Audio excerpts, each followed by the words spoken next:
श्री गणेशाय नमः। श्री सरस्वत्यै नमः।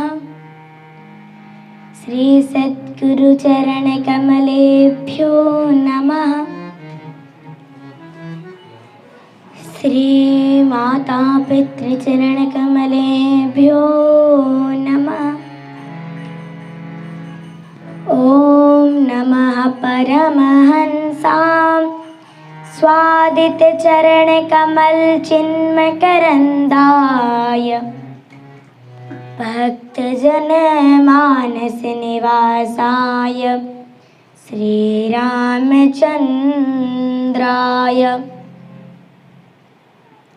वागीशायस्य वदने लक्ष्मीर्यस्य च वक्षसि यस्यास्ते हृदये संवित् तं नृसिंहमहं भजे। राधे मेरी स्वामिनी, मैं राधे को दास, जन्म जन्म मोह दीजिए श्री वृंदावन को वास। सब द्वारन को छोड़ के मैं आयो तेरे द्वार। हे वृषभान की लाडली, निक मेरी ओर निहार। जय जय श्री राधा रमण, जय जय नवल किशोर, जय गोपी चित चोर प्रभु, जय माखन चोर। बोलिए बाके बिहारी लाल की जय। आइए हम कथा में प्रवेश करने से पूर्व अपने मन वचन तथा अंतःकरण को शुद्ध बनाने के लिए हरिनाम संकीर्तन का आश्रय लेते हैं। हरि सुंदर नंद मुकुंद, हरि नारायण हरि ओम। हरि सुंदर नंद मुकुंद, हरि नारायण हरि ओम। हरि सुंदर नंद मुकुंद, हरि नारायण हरि ओम। हरि केशव हरि गोविंद, हरि केशव हरि गोविंद, हरि नारायण हरि ओम। हरि सुंदर नंद मुकुंद, हरि नारायण हरि ओम। हरि सुंदर नंद मुकुंद, हरि नारायण हरि ओम।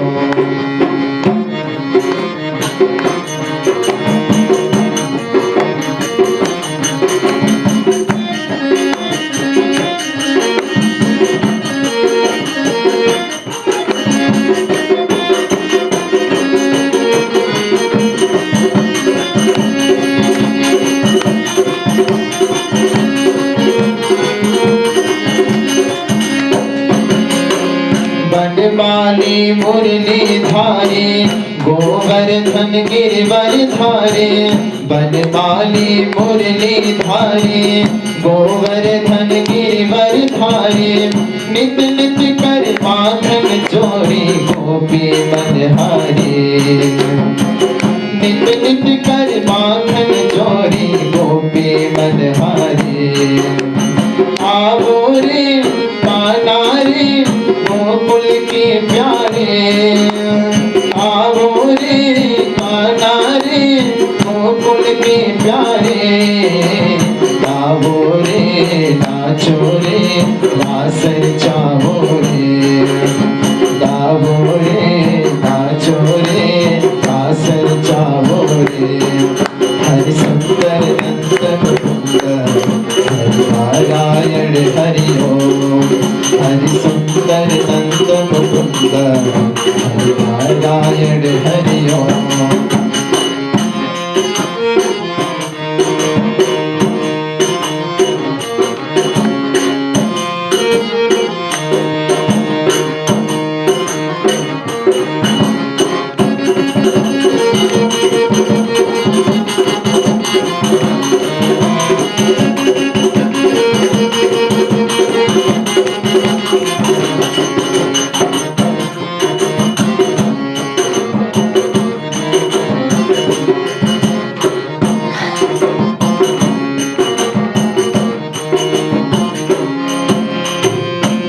मोर मुकुट गिरधारी काना पीतांबर धारी। हे मोर मुकुट गिरधारी काना पीतांबर धारी। गोपियन संग रास रचावे मोहन मुरली धारी। गोपियन संग रास रचावे मोहन मुरली धारी।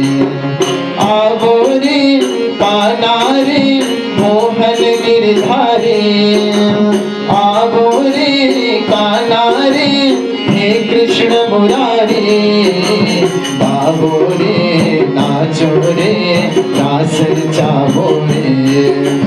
गावो रे नाचो रे रास रचावो रे। हरि सुंदर नंद मुकुंद नारायण हरि ओम। हरि सुंदर नंद मुकुंद नारायण हरि ओम। हरि सुंदर नंद मुकुंद हरि नारायण हरि ओम। हरि सुंदर नंद मुकुंद हरि नारायण हरि ओम। हरि नारायण हरि ओम। हरि नारायण हरि ओम। बोलिए बाके बिहारी लाल की जय हो। परम मंगल में भक्तवांछा कल्पतरु प्रभु श्री नंद नंदन की वाग्मय प्रतिमूर्ति स्वरूपा श्रीमद् भागवत महापुराण ज्ञान महायज्ञ में समुपस्थित आचार्य वर्ग, पूजनीय माता पिता तथा कथा श्रवण के लिए उपस्थित समस्त श्रद्धालु भक्तजनों में मेरा अभिनंदन। हम भगवान की कृपा से हमने कल श्रवण किया कि गोकर्ण जी के उपदेश से श्री आत्मदेव जी वन की ओर दसम स्कंद का पाठ करते हुए गए और वहीं भगवान का भजन करते हुए सिद्धार्थ यहाँ धुंधकारी अपने माता से बोलता है, माता जी अब तो पिताजी चले गए हैं, किंतु अब आपने कहीं भी धन छिपा के रखा हो तो मुझे दे। तब माता जी बोलती हैं, पुत्र अभी तो धन संपत्ति नहीं है, अभी तो धन संपत्ति नहीं है। अब हम तुम्हें क्या दे, कुछ नहीं है तो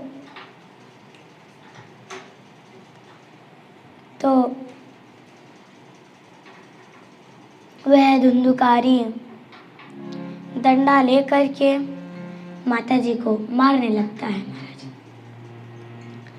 माताजी बड़ी दुखित होती है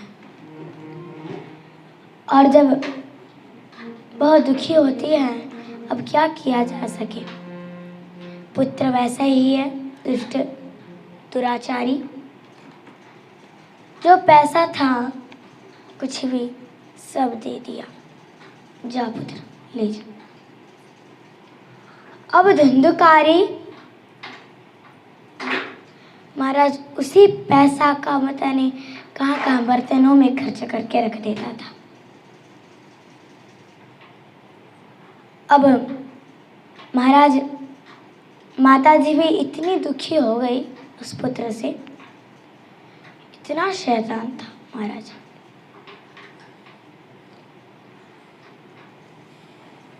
धुंधुली बड़ी परेशान हुई और वे रात को वहीं एक कुआं था, वहीं जा कर के गई वहाँ और वहीं गिर पड़ी और मर गई महाराज, उसकी मृत्यु हो गई। अब यहाँ धुंधुकारी अकेला, माताजी भी नहीं, पिताजी भी नहीं। अब गोकर्ण जी तो तीर्थ यात्रा करने गए हुए थे। यहाँ जब धुंधुकारी अकेला हुआ तब उसने 5 वेश्याओं को अपने घर में बुलाया और बुलाकर अपने घर में उनकी सेवा करने लगा, वेश्याओं की।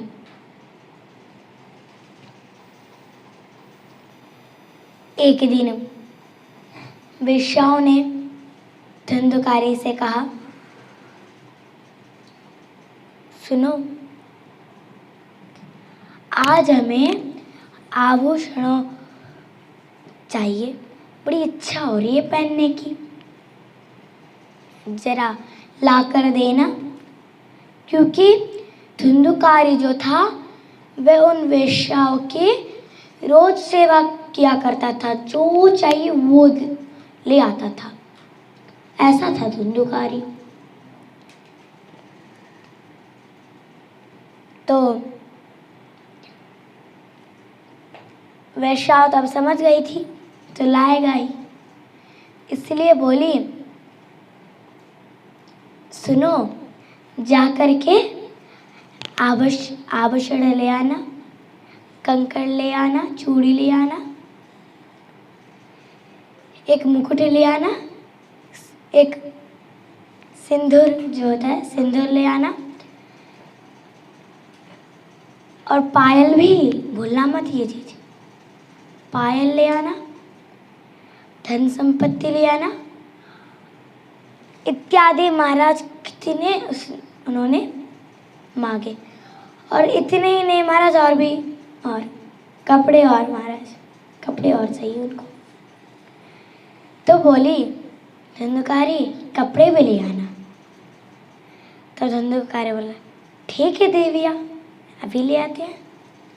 गए राजा के घर में, राजा के घर में सब सोए हुए थे, और वहाँ गए, तुरंत चोरी सब जो भी ले आया सब, और वेश्याओं को दे दिया, लो देवियों, ले आया तुम्हारे लिए।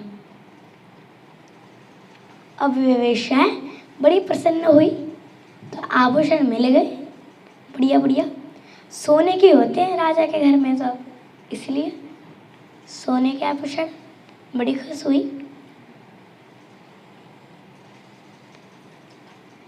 फिर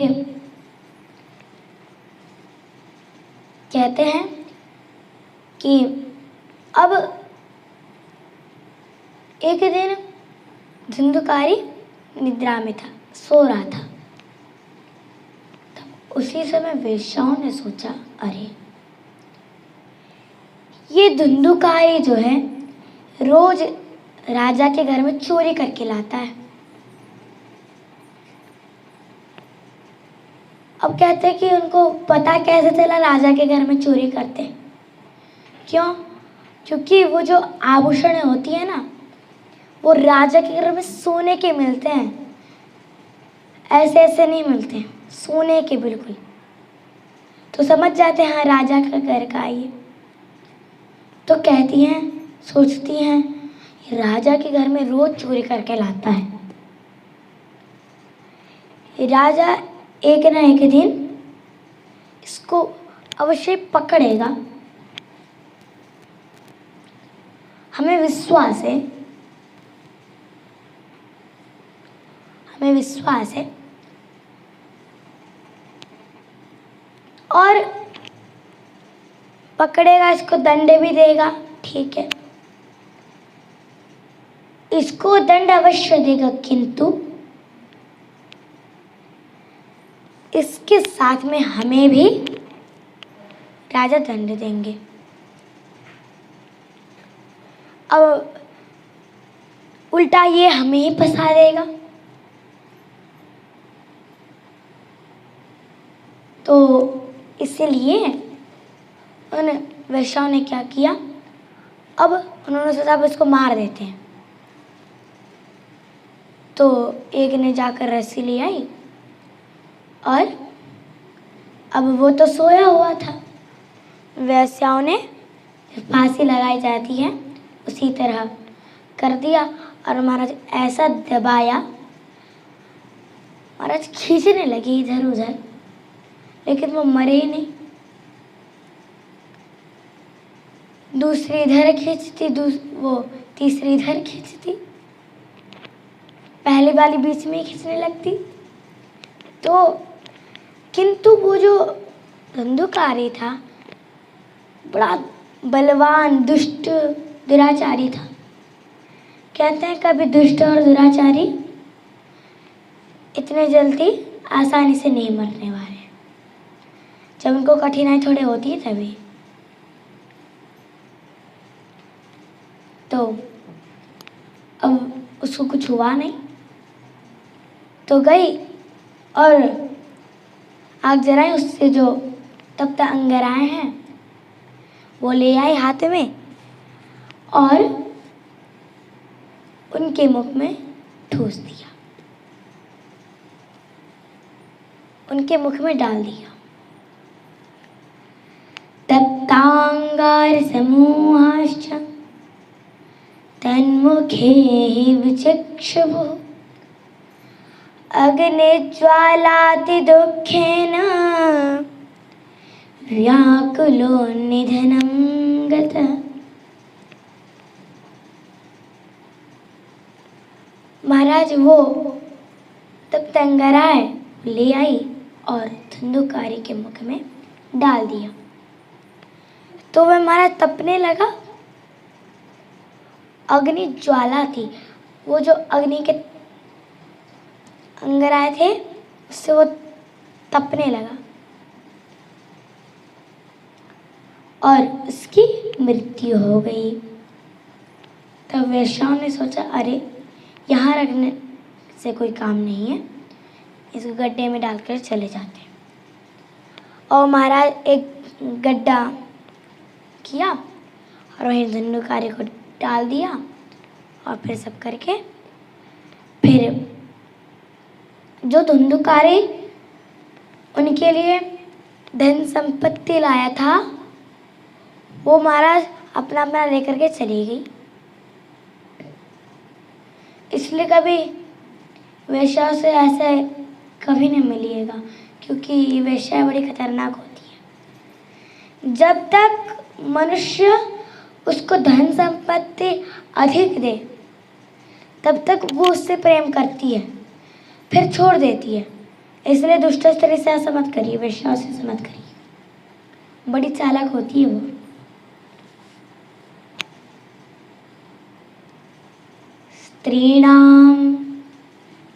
स्त्रीणां नैव तु विश्वास दुष्टानां कारयेद्बुधः विश्वासे स्थितो मूढः स दुःखे परिभूयते। तो विश्वास करने से आप समझ लीजिएगा क्या होगा उसकी हालत, जैसे इस धंधुकारी की हो गई है अभी उसी तरह। तो यहाँ वह गड्ढे में सब डाल करके धन संपत्ति लेकर के चली गई अपने अपने घर। यहाँ कोई लोग पूछते, वैसे मिल जाती थी रास्ते में, तो पूछते धंधुकारी कहाँ है? बोले महाराज वो विदेश गया है, 1 साल के बाद वो लौट आएगा। ऐसे झूठ मूठ बोल देती। तब विदेश लोग सोच जाते चलो ठीक है कोई बात नहीं। यहाँ जो गांव के लोग थे उन्होंने सोचा नहीं ऐसा तो नहीं है, ये धंधुकारी मर गया है, उन्होंने ऐसा सोचा और सत्य भी है। क्यों उनको कैसे पता चला? क्योंकि अब गांव के घर में ही तो वो चोरी कभी कभी करता था पहले। तो गांव के घर में जब चोरी करता था तो देख लेते थे कोई लोग, तो समझ गए वहाँ के लोग, हाँ ये पक्का मर गया है, अभी नहीं मरता तो यहाँ करके वो चोरी कर देता, तो समझ में आ जाता। तो बोल रहे कि मर गया है। यहाँ सभी लोग जाकर के गोकर्ण जी को समाचार उन्होंने सुना दिया कि हे महाराज, आपका भाई मर गया है। अब गोकर्ण जी ने क्या सोचा, अब मर गया, इसके लिए श्राद्ध करना होगा, इसलिए महाराज उन्होंने श्राद्ध किया। श्राद्ध करने के बाद जब तीर्थ यात्रा भी की थी उन्होंने, श्राद्ध किया, फिर आए, जब चटाई बिछाकर जब सोने लगे तब वो क्या देखते हैं, वही धुंधुकारी महाराज भैंस बन जाता है, वही धुंधुकारी बकरी बन जाता है, वही धुंधुकारी एक मनुष्य बन जाता है, वही धुंधुकारी वो अग्नि बन जाता है, जल बन जाता है।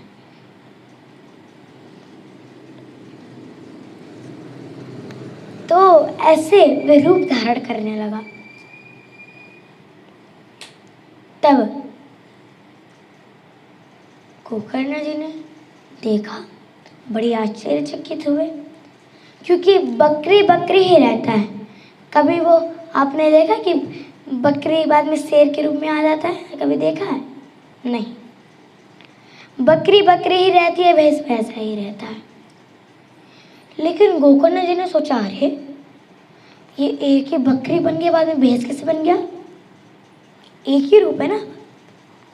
तो उन्होंने कहा, तुम कौन हो? हाँ, तुम इस प्रकार से हमें क्यों डरा रहे हो? तब अब धुंधुकारी ने कहा है कि अहम भ्राता त्वदीयोऽस्मि धुंधुकारेति नामतः स्वकीयेनैव दोषेण ब्रह्मत्वं नाशितं मया। हे भैया, मैं आपका ही भाई धुंधुकारी हूँ, मैंने ब्रह्मत्वं नाशितं मया, मैंने अपने ब्रह्मत्व को त्याग कर, मैंने दुष्ट लोग करते हैं वैसे मैंने ये सब किया। और वैश्याओं को मैं बुलाया तो वैश्याओं ने मुझे गड्ढे में यहीं फेंक करके चली गई अपने अपने घर। तो आप कृपा करके मेरी रक्षा कीजिए। तो वे क्या कहते हैं, गोकर्ण जी कहते हैं, महाराज क्या, हे धुंधुकारी, अरे मैंने तुम्हारे लिए तो श्राद्ध किया था, तो तुम जिंदा भी नहीं, तुम जिंदा क्यों नहीं रहे, तुम मोक्ष को प्राप्त क्यों नहीं रहे? हाँ, तब बोले, भैया अब आप 100 बार श्राद्ध कर लीजिए, गया श्राद्ध शतेनापि मुक्तिर्मेन भविष्यति। आप जाकर के गया में 100 बार श्राद्ध कर लीजिए, किंतु मेरी मुक्ति नहीं होने वाली, ये मैं कहता हूँ। अब क्या करें? अब आप दूसरा उपाय कीजिए, इससे तो नहीं होगा। तब गोकर्ण जी बोले, देखो, जब 100 बार श्राद्ध करने से नहीं होगा तो अब दूसरा उपाय अब क्या है, बताओ, तुम ही बताओ। अब तो कुछ होने वाला नहीं है। चलो कोई बात नहीं, चिंता मत करो। प्रातः काल होने पर मैं जब सब करते थे, ब्राह्मण थे वे, तो जब मैं सूर्य भगवान से प्रार्थना करूँगा, अब देखते हुए क्या कहते हैं, फिर तुम्हारी मुक्ति हो जाएगी उससे ही। तब धुंधुकारी बोलता है, ठीक है भैया, चिंता नहीं। अब वह विश्राम करते हैं। फिर प्रातः काल होने पर स्नान करके, संध्या आदि करके, जैसे जल अर्पण करते हैं सूर्य भगवान को, जल अर्पण किया। फिर पूछा, महाराज मेरा जो भाई है वो, मेरा भाई मर करके भूत प्रेत बन गया है। अब इसके लिए अब आप ही उपाय बताएं, हम तो कुछ कर नहीं पाए, क्या है अब आप बताएं। तो बोले,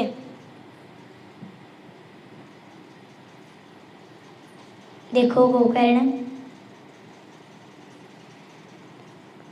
तुम इतनी चिंता मत करो, चिंता की कोई आवश्यकता नहीं है। तुम बढ़िया मुहूर्त देख करके सप्ताह कथा करो, तो उससे क्या होगा, तुम्हारे भाई की मुक्ति हो जाएगी। गोकर्ण जी बोले, जैसे प्रभु आप कहें वैसा ही होगा। अब उन्होंने शुभ मुहूर्त देखा महाराज। शुभ मुहूर्त जब देखा, फिर वे कथा कहना आरंभ करते हैं। और वो जो धुंधुकारी था, जो भूत प्रेत बनकर आया था, कहते हैं एक बांस का पेड़ था,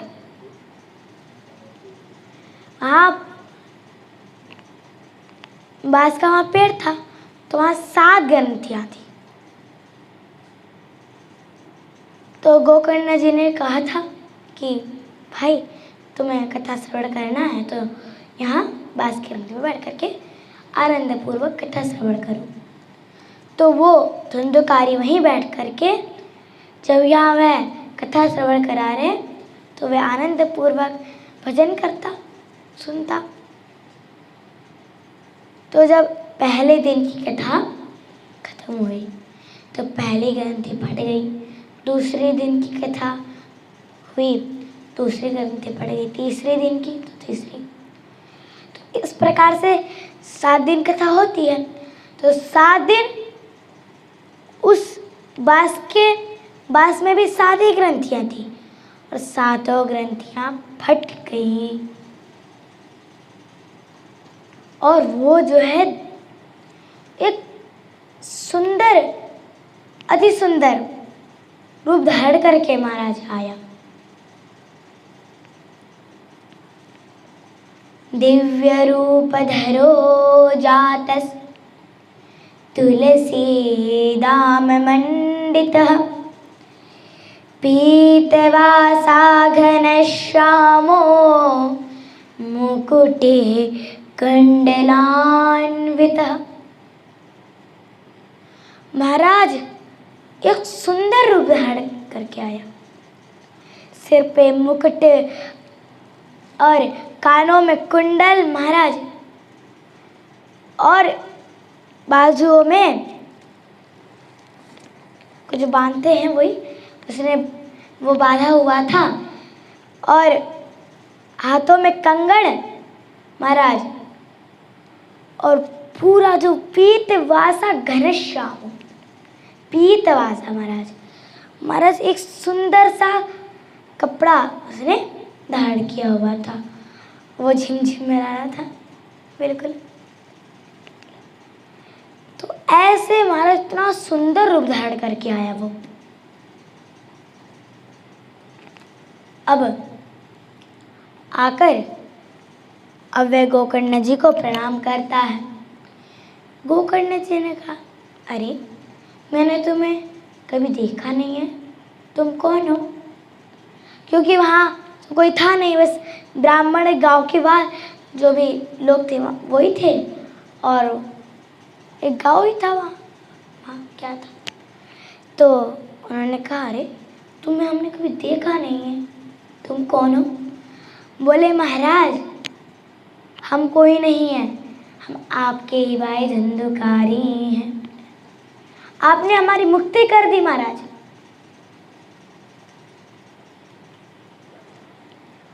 महाराज आपने 7 दिन कथा करके और हमारी आपने मुक्ति कर दी। धन्य है भागवत जी। भागवत जी की महिमा गाता है। धन्य है भागवत जी, जो मैं इतना पापी, इतना दुराचारी कि मैं प्रेत भी बना, इतना दुराचार भी किया मैंने, और तब भी भगवान ने, भागवत भगवान ने आज मेरी रक्षा की। तो यह भागवत जी की महिमा। बोलिए भागवत भगवान की जय। तो यह है भागवत जी की महिमा कि बड़े बड़े प्रेत भी मुक्त हो जाते इस कथा को श्रवण करने से। महाराज इतनी बढ़िया भागवत जी की महिमा है। इस प्रकार से वह भागवत जी की महिमा गा रहा महाराज, बड़ी सुंदर कर रहा है। उसी समय भगवान के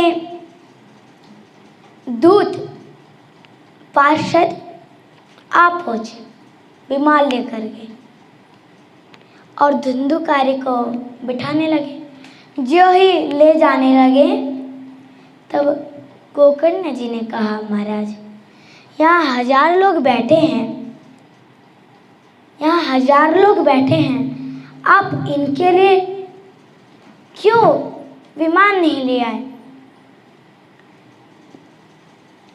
आप बस इसके लिए क्यों ले आए? तब वह कहते हैं कि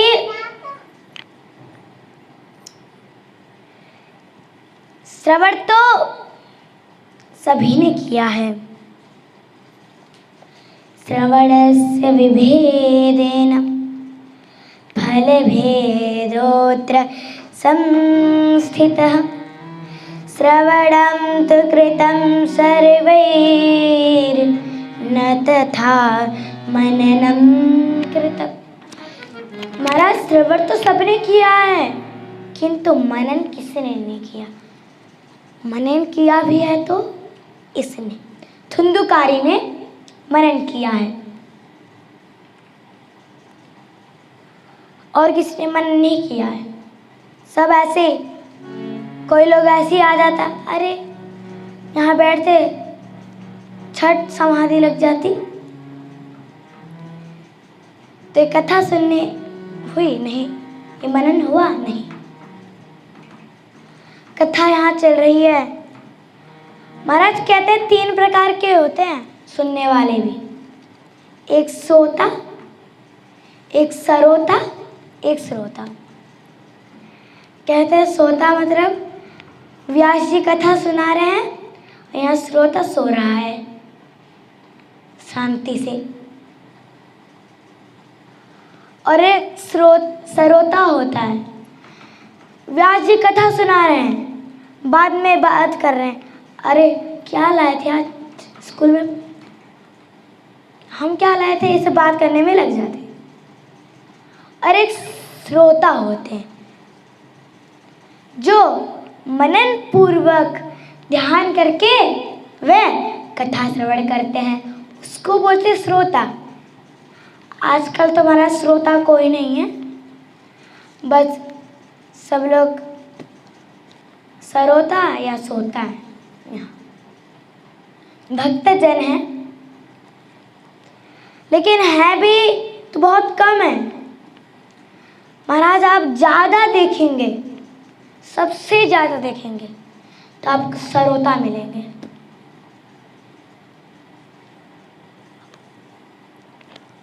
और सोता तो महाराज आप बोले ही मत, इतना मिलेंगे सोता तो,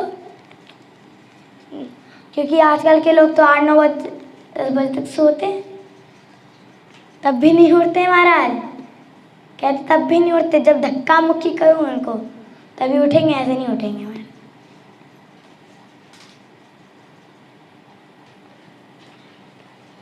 तो इसलिए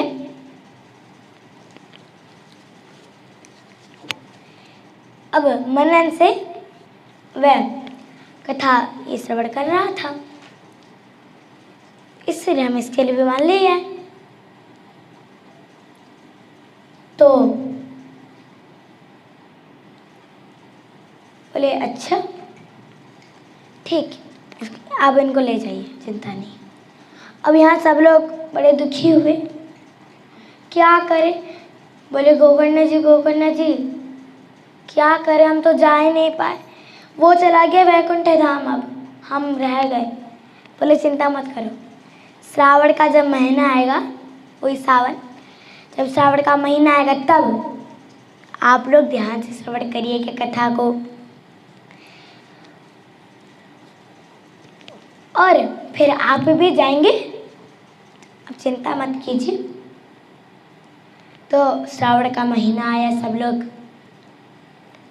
महाराज मनन से सुनने लगे, और सभी लोग के लिए विमान आया। महाराज श्री कृष्ण भगवान स्वयं आए हैं, और गोकर्ण जी कैसे थे, अब बूढ़े भी हो गए थे, कान भी गैया जैसे, किंतु भगवान ने क्या किया, अपने हृदय से लगा लिया और अपना जैसा बना दिया। और महाराज सभी लोग वैकुंठ धाम आनंद, बड़े आनंदित हुए सभी लोग महाराज। ऐसा सौभाग्य किसी को मिलता ही नहीं है महाराज, लेकिन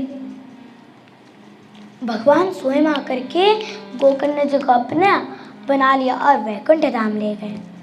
बोले भक्तवत्सल भगवान की जय। तो अब सभी लोग वैकुंठ धाम को चले गए।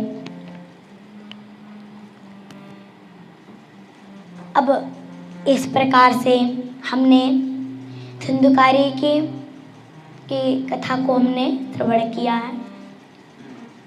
श्री सनत कुमार जी कहते हैं, देखो ये जो कथा है सांडिल्यम मुनि रोज पढ़ते हैं इस कथा को, और लोगों को पढ़ना भी चाहिए। इससे क्या होता है, हमारे जो पाप है सब भस्म हो जाते हैं, सब नष्ट हो जाता है। तो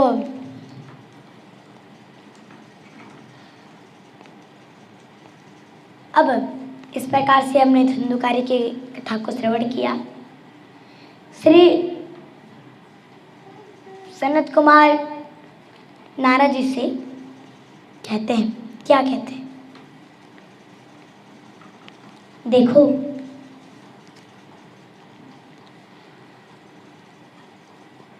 जो व्यास है वो जो है सप्ताह तक कथा ना कर पाए तो चिंता नहीं है, वो 8 सहायक बुला करके उनकी सहायता करे और शुभ कार्य करे। लेकिन उससे पूर्व हमें मुहूर्त देखना चाहिए, ज्योतिष को बुला करके मुहूर्त देखना चाहिए। चैत और पोष में ये 2 महीने होते हैं जिनमें बड़े अशुभ माने जाते हैं। इन 2 महीनों में भले आपको कुछ भी कार्यक्रम भले कुछ नहीं करना हो, ऐसे नहीं करना, लेकिन करना नहीं चाहिए तो नहीं चाहिए। अशुभ मानते हैं वो अच्छी बात नहीं है, और महीने में आप कर सकते हैं, चिंता नहीं, किंतु चैत और पोष में नहीं।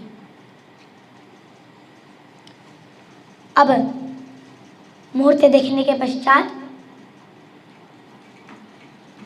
वहाँ जो एक मंडप, व्यास के लिए एक मंडप, वहाँ श्री विष्णु भगवान को एक मूर्ति वहाँ रख देना चाहिए और व्यास जी के लिए भी एक ऊंचा आसन बनाए सुंदर सा, और वहीं उसको बिठाना चाहिए और पहले ब्राह्मणों को वहाँ स्थापित करना चाहिए। 7 3 5 ऐसे हो सकते हैं, इनको आप रख सकते हैं। ब्राह्मण होने चाहिए, किंतु जो गायत्री मंत्र का जाप करे, वो नहीं जानता हो तो चिंता नहीं, द्वादशाक्षर मंत्र का जाप करे, ऐसे ब्राह्मण को रखना चाहिए। और एक मंडप बना करके वहाँ विष्णु भगवान को वो रख करके उनके ऊपर फूल चढ़ा करके फिर पुष्प अर्पण करना चाहिए। फिर सब कुछ भागवत सब रख करके व्यास को फिर आदर पूर्वक बिठाना चाहिए। फिर व्यास भी महाराज कैसा हो, व्यास भी विरक्त हो। विरक्तो वैष्णवो धर्मो वेद शास्त्र शुद्ध कृत दृष्टांत कुशलो धीरो वक्ता कार्योति निष्प्रिय। महाराज वो भी विरक्त होना चाहिए, विरक्त, सब कुछ त्याग कर, गृहस्थ को त्याग करके महाराज यहाँ कथा करने विरक्त हो, सब कुछ त्याग करके आना चाहिए। फिर वो भी जब कथा श्रवण कराए तो दृष्टांत में बड़ा कुशल हो, दृष्टांत कुशलो धीरो, ऐसा वक्ता होना चाहिए महाराज। दृष्टांत में कुशल रहे। अब जब व्यास जब बैठता है, फिर उसको वह भागवत जी का ध्यान करे। संसार सागरे मग्नम दीनं मां करुणानिधे कर्म मोह गृहीतांगम मामोद्धर वारणवाद। कहते हैं कि भागवत भगवान की स्तुति करनी चाहिए। किस प्रकार से? हे करुणानिधे, हे जगदीश्वर, संसार सागरे मग्नम, मैं संसार सागर में डूबा हुआ हूँ। आप इस संसार सागर से मुझे बाहर निकालिए, मैं डूब गया हूँ, अब आप इससे बाहर निकालिए। ये भागवत जी की स्तुति करनी चाहिए।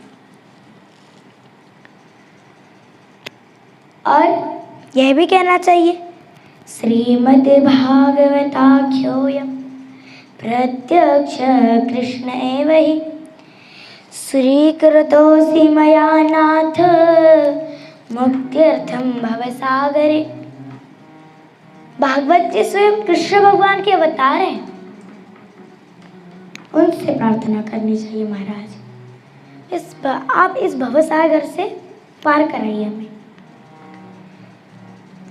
मुझे आप अपने वश में कर लीजिए। वो स्वीकृतो से मया नाथ, मुझे आप पकड़ लीजिए, अपने वश में कर लीजिए। इस प्रकार से भागवत जी की स्तुति करनी चाहिए। और वैसे व्यास तो कोई होता नहीं है, ऐसे बनते हैं। सबसे प्रमुख व्यास है श्री शुकदेव जी महाराज, उनसे बड़ा व्यास कोई है ही नहीं। उन शुकरूप कथावाचक जी की स्तुति करनी चाहिए। किस प्रकार से?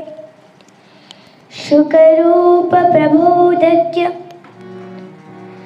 सर्वशास्त्र विशारद एतत् कथा प्रकाशेन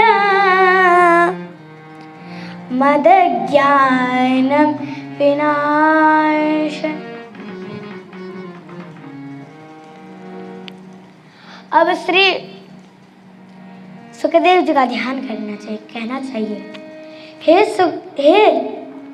सुखदेव स्वरूप कथावाचक, मैं आपको बारंबार प्रणाम करता हूँ। आज से मैं कथा बोल रहा हूँ, आप कृपा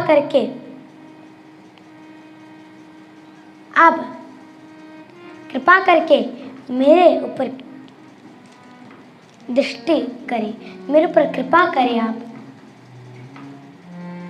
इस प्रकार से ध्यान करना चाहिए। अब ऐसा व्यास होना चाहिए। अब वह व्यास जी की कथा करें। फिर अब जब कथा हो उससे पहले सबको चिट्ठी भेजना चाहिए, सबको कह देना चाहिए कि आ जाइए। पहले दिन में तो अवश्य आए, कह दो कि आप पहले दिन में अवश्य आइए यहाँ, बढ़िया, क्योंकि पहले दिन की कथा बहुत बढ़िया होती है। भक्ति उपाख्यान है, हम उस भक्ति उपाख्यान से हमें ज्ञान मिलता है। जो हमने अभी पहले महात्मा में श्रवण कराया भक्ति उपाख्यान, वो कोई स्त्री नहीं थी भक्ति, न ज्ञान वैराग्य न पुरुष थे, वो ऐसे ही एक कथा है। तो इसलिए पहले दिन की कथा बड़ी अच्छी मानी जाती है। तो सबको बोलना चाहिए, आप कृपा करके यहाँ करके कथा को श्रवण कराइए। और चिट्ठी नहीं भेज सके तो चिंता नहीं, फोन वो दूरभाषा करके सबको निमंत्रण देना चाहिए, सब लोग आए। फिर इस प्रकार से कथा चले, इस प्रकार से वे विधि विधान बताते।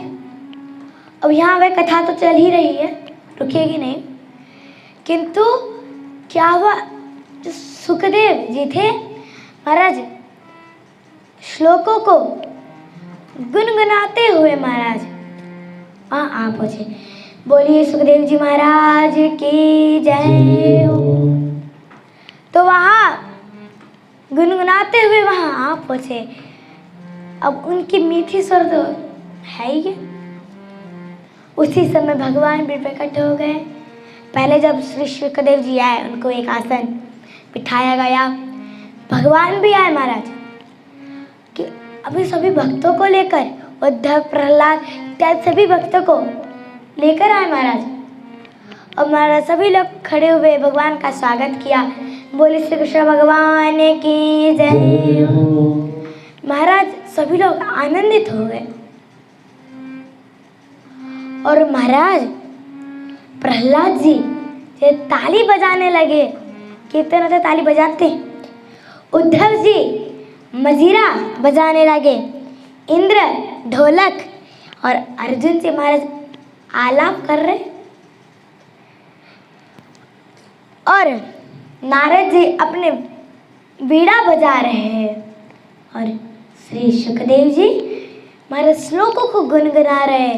श्री सनत कुमार जय हो इस प्रकार से कर रहे हैं।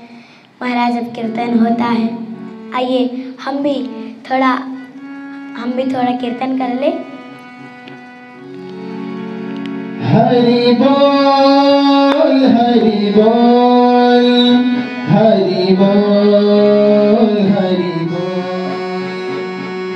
बोल हरि बोल हरि बोल हरि बोल जय जय राधा रमण हरि बोल जय जय राधा रमण हरि बोल जय जय राधा रमण हरि बोल जय जय राधा रमण हरि बोल हरि बोल हरि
महाराज इस प्रकार से वहाँ आनंद पूर्वक जय हो गई हरि बोल बोलते सनत कुमार लोग। इस प्रकार से वहाँ आनंद से कीर्तन चल रहा है।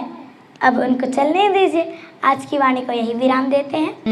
कृष्ण बड़ा प्यारा, गोविंद बड़ा प्यारा, कृष्ण बड़ा प्यारा, गोविंद बड़ा प्यारा, कृष्ण का दीदार बड़ा प्यारा है, सरकार का दीदार बड़ा प्यारा है। हरि बोल बड़ा प्यारा है। नैना कटीले मोटे मोटे रसीले, तेरे नैना कटीले मोटे मोटे रसीले।